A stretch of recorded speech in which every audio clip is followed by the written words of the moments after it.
Já imediatamente passo a palavra para minha querida amiga Érica Odara, que é a secretária nacional do Movimento Nacional de Fé e Política. E ela vai fazer a saudação, contar as novidades do Fé e Política e dizer que a gente não faz somente fé e política durante as eleições, não é isso, Érica? E a gente está vindo de um grande encontro que foi lindo. Érica, é contigo, querida. Boa noite, gente. Que alegria enorme estar aqui com essas figuras tão queridas, né? Na pessoa do meu querido Alex, do Fábio. Eu e Fábio, a gente tem uma história, né, Fábio? De lutas, tristezas, sorrisos, sabores e alegrias. E uma das minhas principais referências que é Pedro Ribeiro, né? Então, vocês me deixam até sem graça falar aqui como representante do Movimento Nacional de Fé e Política, com a figura de Pedro aqui, né? Mas é bom também que a gente vai trocando e vai aprendendo nessa lógica aí coletiva. Uma saudação especial a todo mundo que nos acompanha, é uma alegria enorme estar aqui. E dizer para vocês que a gente está aqui nessa semana em que completamos um mês em que foi realizado o 13º Encontro Nacional de Fé e Política, com o tema Fortalecer a Democracia, o Esperançar e o Bem Viver. Hoje a gente já consegue ter uma dimensão, uma avaliação. Essas últimas semanas, alguns estados já começaram a fazer avaliação da sua participação, da sua caravana, e é bonito demais ver as organizações locais, né? Uma das inspirações e um dos objetivos dos encontros nacionais é justamente esse: animar as articulações locais, as articulações estaduais, criar outras possibilidades, refletir sobre um tema central e também novas perspectivas para o futuro. Hoje a gente já consegue anunciar para vocês que nós tivemos no 13º 1.250 pessoas, 1.255 pessoas do país inteiro, Jussara, vinda de vários lugares, né? Até aqueles estados que não tinha caravana, como Minas Gerais, que colocou 200 pessoas, Goiás, que colocaram 30, Rio de Janeiro, que colocaram aí uma média de 120, se não me engano. Até os estados que não foram dessa forma, Piauí, preciso destacar o Piauí, que se organizou assim um mês e colocou um ônibus com 40 pessoas. Até os estados que não fizeram esse processo, que não puderam, mas tinha uma representação. Tinha uma luz que se acendeu, um sinal de esperança, e que foram. Tinha estado que tinham 2 pessoas e está tudo bem. Região Norte, né, no qual o Daniel Seidel acompanha, a Bahia também estava presente. Foi um encontro bastante diverso. É, o curso de verão de São Paulo completou a sua formação com pessoas advindas de alguns países da África e outros países da América Latina. Então, a gente também teve esse cunho internacional, né? Essa representatividade internacional que engrandece. Acho que, primeiro, dizer que a gente está aí nos 37 anos. Pedro, me corrige se eu estiver errada, mas eu tenho para mim, na minha memória, que são 37 anos de movimento, em que nesses 37 anos já foram feitas diversas etapas. Nós temos uma coordenação central, que a gente chama de coordenação executiva, e uma coordenação, um colegiado, que a gente chama de comissão ampliada. Ela é instituída, por incrível que pareça, em fevereiro de 2020. Nas vésperas ali da pandemia, a gente institui a comissão ampliada, e assim a gente torna o processo do movimento nacional uma coisa mais democrática, mais colegiada, mais participativa. Eu tenho a alegria, mas também a responsabilidade de substituir nesse cargo de secretária executiva quadros muito simbólicos do movimento, como Terezinha Toledo, Teresa Sartório, Névio Fiorin, né? E outras figuras que ocuparam esse papel, na qual a gente segue aí numa tentativa.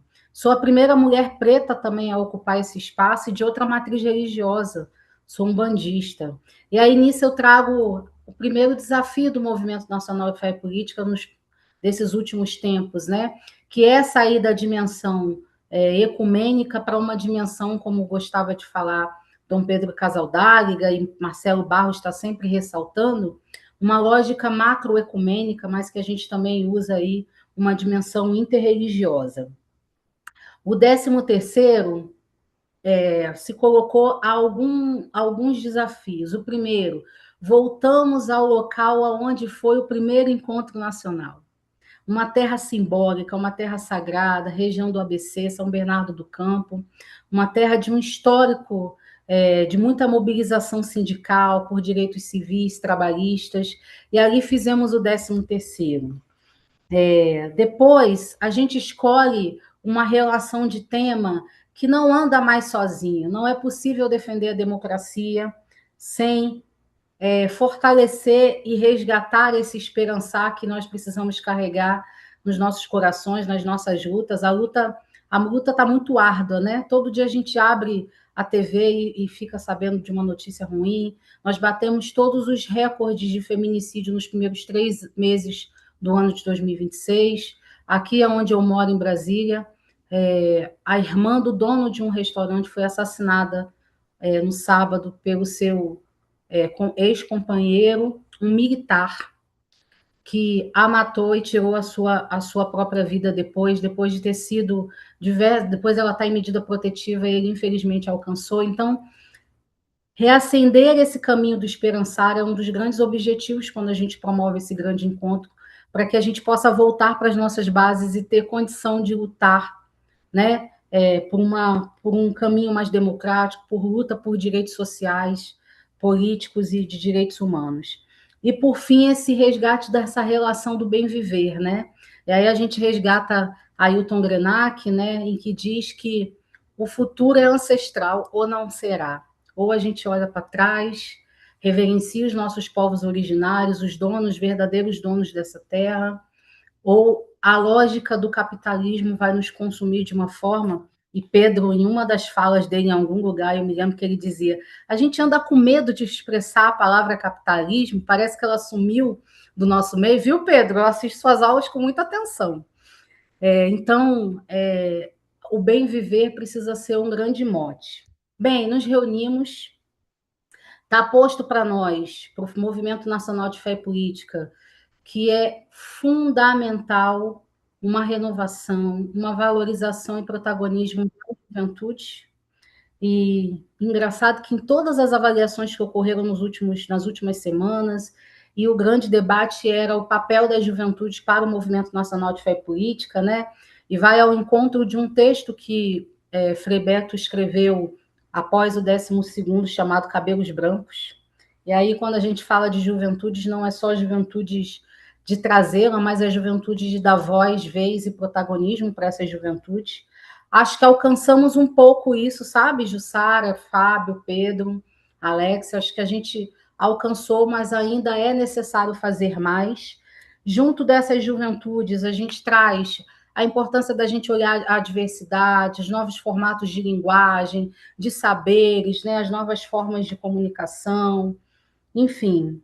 Junto disso, eu queria aqui destacar que esse caminho da diversidade que a juventude nos provoca, e também outros grupos, a gente teve até um grupo que debateu a questão LGBT, algo novo no nosso movimento. Tinham lá 15 pessoas, mas estavam debatendo, querem montar uma comissão para se alinhar à comissão ampliada do Movimento Nacional de Fé e Política. São Paulo nos trouxe o desafio dos PCDs e neurodivergentes, então foi um dos encontros onde nós tivemos um número significativo de cadeirantes, de pessoas com pouca mobilidade, pessoas de baixa visão, cegos, né? Isso também nos diz o quanto que a gente está acostumado com algo que é igual a nós. Então, o espaço, por mais que a gente tenha trabalhado para ser acessível, ainda não foi acessível, então requer que a gente olhe para essa diversidade aí de gente, de mundo, de realidades, de territórios, né? Já para terminar, quais são os desafios, né? O movimento nacional não organiza só o encontro nacional. O 13º, trouxe várias bandeiras de lutas a partir da sua metodologia de debates, né? Então, nós discutimos a questão racial, do povo negro, das mulheres, o movimento nacional assume um compromisso, lida, rezada por homens contra o feminicídio, das questões trabalhistas, a favor, né, da redução da escala 6 por 1, contra a uberização.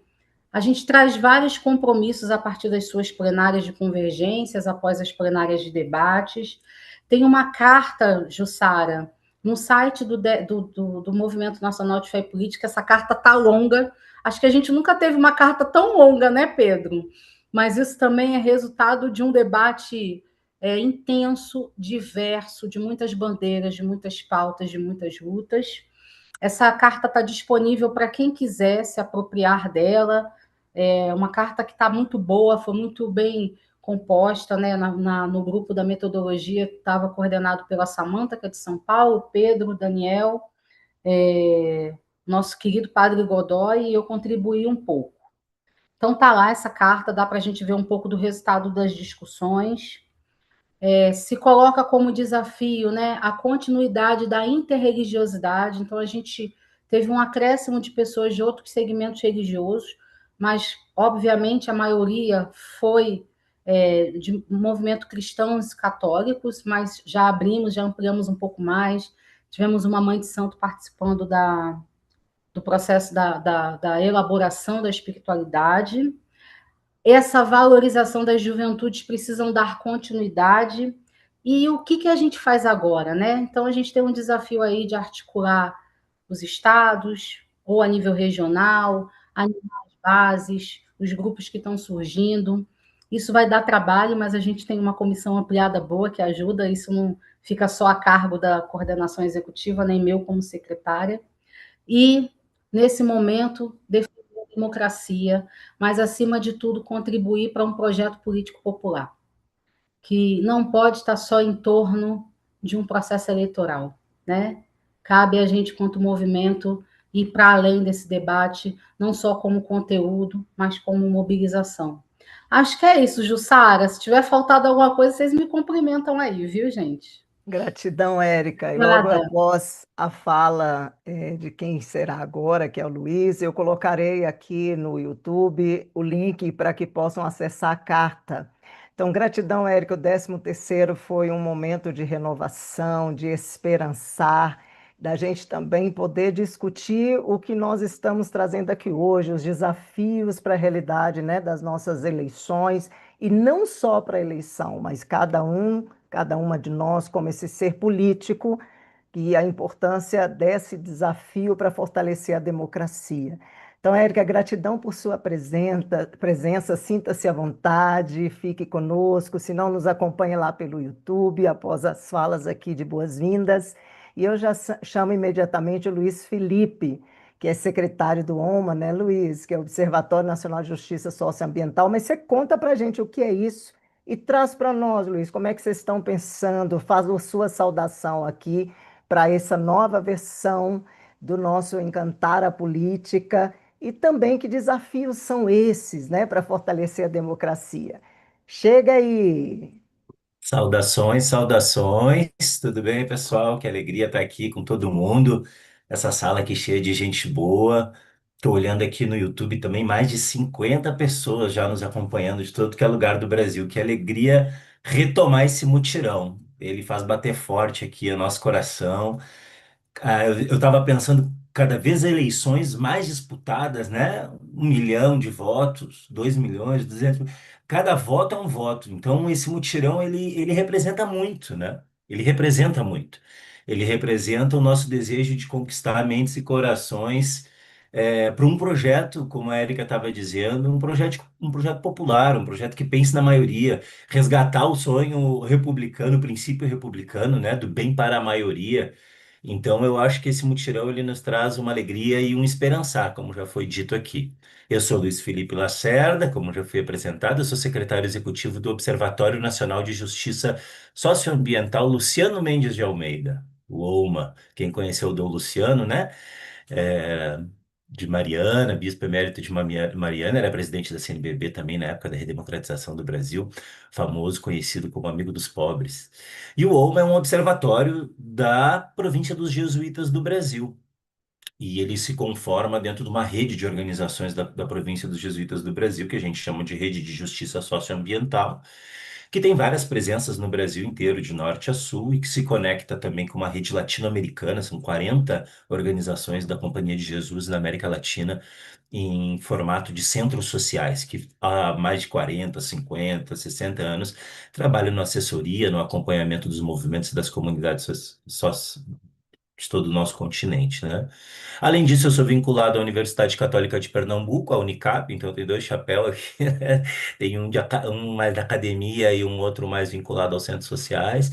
A Unicap também é uma universidade da Companhia de Jesus, que por sua vez faz parte dessa rede de ensino superior, que também trabalha na perspectiva da ecologia integral e da defesa da casa comum. Lá a gente tem uma cátedra que se chama Cátedra Laudato Si. Então, desde o início, a gente tem muita alegria de colaborar com o Encantar a Política e esse mutirão, porque a gente trabalha nessa perspectiva da ecologia dos saberes, né? A ideia de que o saber popular, o saber que está no território, ele é tão importante quanto o saber acadêmico ou o saber político.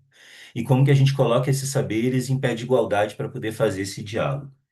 Então, é nesse sentido que a Rede de Justiça Socioambiental e toda a província dos Jesuítas do Brasil, ela se manifesta no compromisso com Encantar a Política, com esse mutirão e com todas as organizações que estão aqui envolvidas nesse segundo mutirão, no sentido da gente poder fazer a salvaguarda da democracia, como a gente estava falando. E aqui alguns desafios que a gente vem trazendo com essa agenda, né? A gente tem essa leitura hoje realmente que a gente tem que ter um olhar muito apurado para o cenário legislativo. A gente viu como foi resgatar o poder executivo de um processo de supressão democrática no último ciclo, contudo, com a falta de um apoio mais decisivo no legislativo, a gente ficou impossibilitado de fazer grandes transformações, transformações estruturais, nas quais a gente precisa fazer e que, se não faz, ficam à mercê dos ventos políticos. Então, isso é um primeiro chamado, assim, a gente poder olhar bem, bem mesmo para o candidato, para a candidata do Senado, da Câmara dos Deputados, porque a gente precisa reverter o cenário legislativo.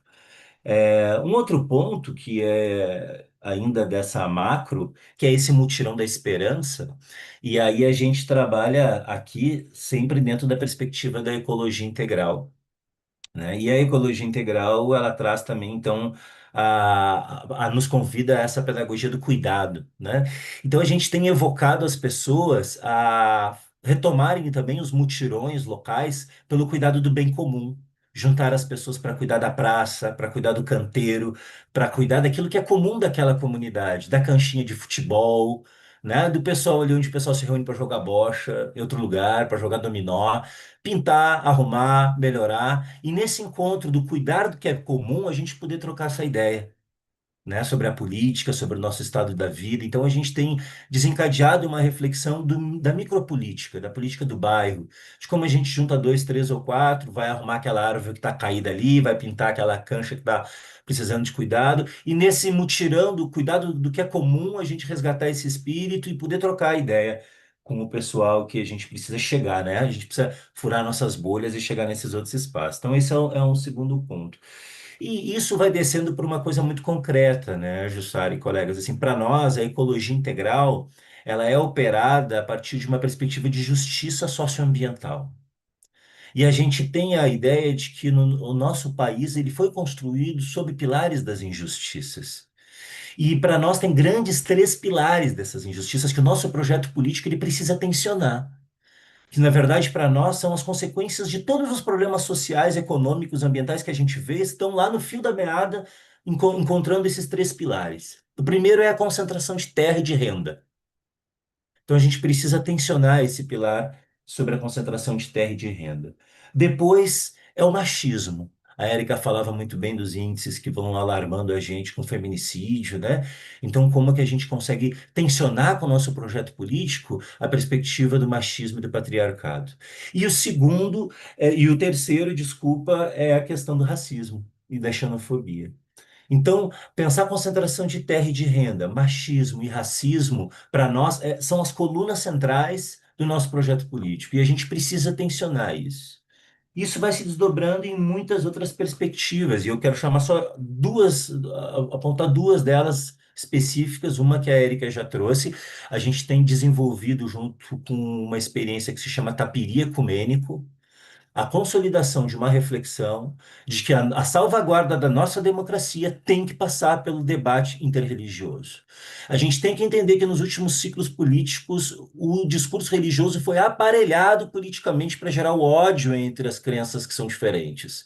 E a gente reunir as diferentes lideranças do nosso lugar, do nosso país, do nosso bairro, da nossa escola, para debater o que for e mostrar a ideia que as lideranças religiosas de diferentes religiões podem se juntar para debater coisas de maneira respeitosa e de maneira harmônica, chegando ao bem comum, é estruturar as bases da democracia, desse processo político que foi fissurado no contexto social pelo aparelhamento do discurso religioso que quis colocar uma crença contra a outra, né? Os católicos não são inimigos dos evangélicos, que não são inimigos dos umbandistas, que não são. Isso foi uma imposição política de um aparelhamento do discurso que foi colocado para a gente. Então, a gente tem incentivado muito a gente desenvolver, em cada lugar que a gente tem presença, o diálogo interreligioso.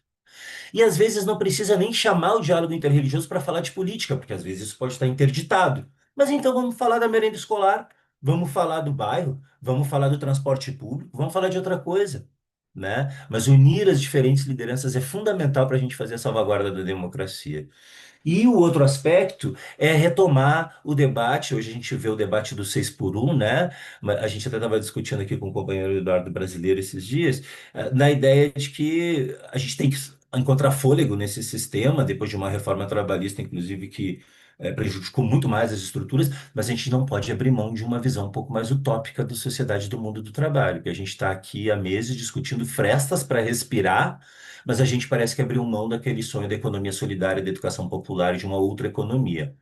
Porque quando a gente está falando com o pessoal que vai ser afetado pela 6 por um, que são 14 milhões de pessoas, eles dizem, professor Luiz, é o seguinte, se me liberar mais um dia, eu vou fazer bico, eu não vou ficar em casa. Porque eu não tenho como pagar a conta ainda, né? Mesmo que não tenha redução de salário. Então, qual é o debate de sociedade que a gente quer? Porque o debate do trabalho, ele é estrutural.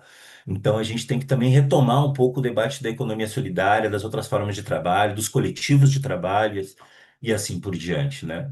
Então, nesse sentido, de tensionar as grandes estruturas das desigualdades socioambientais, são elas o racismo, a concentração e o machismo, e as derivações disso nas suas agendas práticas, como o diálogo interreligioso, como o mundo do trabalho, que a gente tem chamado a atenção e busca contribuir nesse mutirão e com Encantar a Política também, de uma maneira muito sensível, inclusive, para a lei de cota das mulheres dentro dos partidos políticos, que é sistematicamente há mais de 4 eleições burlado. Existe uma lei que garante o papel e a garantia das vagas das mulheres dentro do cenário político, e ano a ano nas eleições isso é burlado com justificativas que não encontraram as candidatas e não sei mais o quê. Então, a gente precisa se apropriar desses debates de uma maneira muito séria para poder fazer esse mutirão com muita concretude nos territórios para poder salvaguardar a democracia, como eu falei. Então, é uma alegria estar aqui, vamos esperançar junto e vamos nesse mutirão que vai ser muito bonito.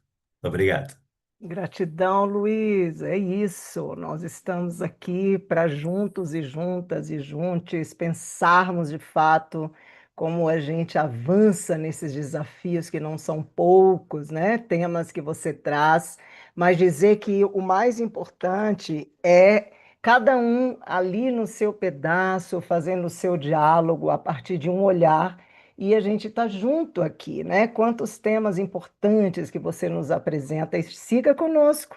Nós teremos aí provavelmente o Eduardo Brasileiro em algum dos temas, em algum dos dias, só lembrando a cada um que já esteve conosco, 2023, 2024, né? O projeto Encantar Política, a revista Casa Comum, agora junto também à Agenda Latino-Americana, temos um avanço de um caderno agora em Cantar La Política, América Latina e Caribe. E jazinho a gente conta sobre isso, o Daniel também vai falar. E sábado foi o lançamento, com mais de 200 pessoas participando, América Latina e Caribe. Então, gratidão por sua fala, o seu olhar também carinhoso e também tão atento, né? Olá, ouvintes. A leitura de hoje é João, capítulo 21, 20 a 25. O evangelista João conclui seu evangelho com um convite ao discipulado, ou seja, seguir Jesus, testemunhar sua presença no mundo e permanecer fiel ao seu projeto de vida. No texto de hoje, Pedro, olhando para o discípulo amado, pergunta a Jesus: Senhor, e este? O que será dele? Mas Jesus responde a Pedro assim: Pedro, tu segue-me. A resposta de Jesus é importante porque desloca o olhar da curiosidade sobre o outro para a responsabilidade pessoal do seguimento, pois cada discípulo possui sua missão, seu caminho e sua forma de testemunhar o Evangelho. No Evangelho de João, o discípulo amado não recebe um nome. Isso não é um detalhe sem importância. Pelo contrário, é um recurso simbólico muito profundo. O discípulo amado representa todos e todas aqueles que acolhem a palavra de Jesus e permanecem unidos a Ele. Representa a comunidade fiel que atravessa gerações, sustentada pelo amor, pela fé e pelo testemunho. Por isso, também nós somos chamados a ser discípulos amados, não apenas admiradores de Jesus, mas pessoas comprometidas com seu projeto de vida. E o projeto de Jesus sempre esteve voltado para a vida plena, para a dignidade humana, para a acolhida dos marginalizados, para a defesa dos vulneráveis e para a construção da justiça. Nesta semana em que tantas igrejas cristãs rezam pela unidade, o Evangelho ganha ainda mais força. Permanecer fiel a Cristo significa aprender a construir pontes e não muros, aproximar em vez de dividir, cultivar a fraternidade em vez da intolerância. A unidade cristã não apaga as diferenças, mas nasce do reconhecimento de que todos somos chamados ao amor e ao serviço. O mundo de hoje necessita de discípulos e discípulas que testemunhem esperança, diálogo e compaixão. Seguir Jesus exige coragem para enfrentar os conflitos da realidade e denunciar aquilo que destrói a vida e anunciar gestos concretos de solidariedade e paz. Ao final do Evangelho, João recorda que muitas outras coisas Jesus realizou e ensinou. Isso significa que a história de Jesus continua aberta na vida daqueles e daquelas que permanecem fiéis ao Evangelho. Ou seja, a missão continua em nós. Que nossas comunidades sejam reconhecidas não pelo poder, pela divisão ou pela indiferença, mas pelo amor vivido no cotidiano. Como o próprio Jesus disse: nisto todos conhecerão que sois meus discípulos, se vos amardes uns aos outros. Que sejamos hoje sempre discípulos amados que seguem, testemunhem e permanecem firmes no caminho de Cristo. Amém.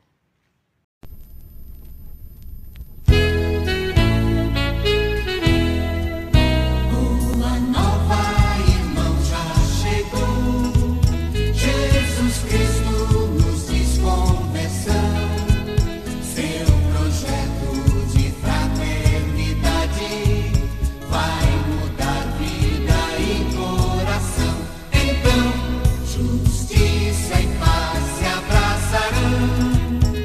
Justiça e paz se abraçarão.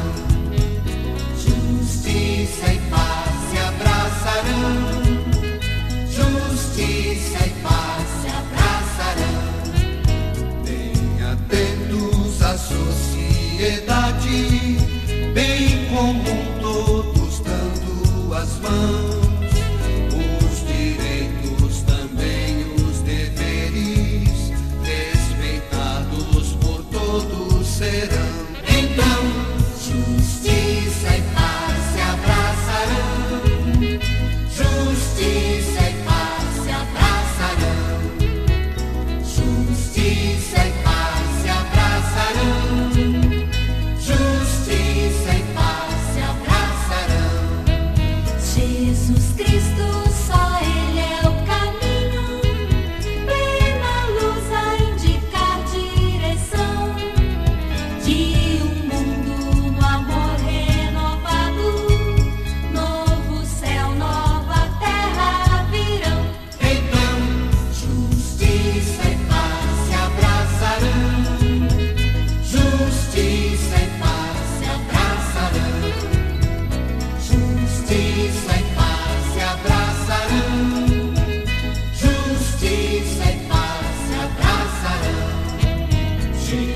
Cristo.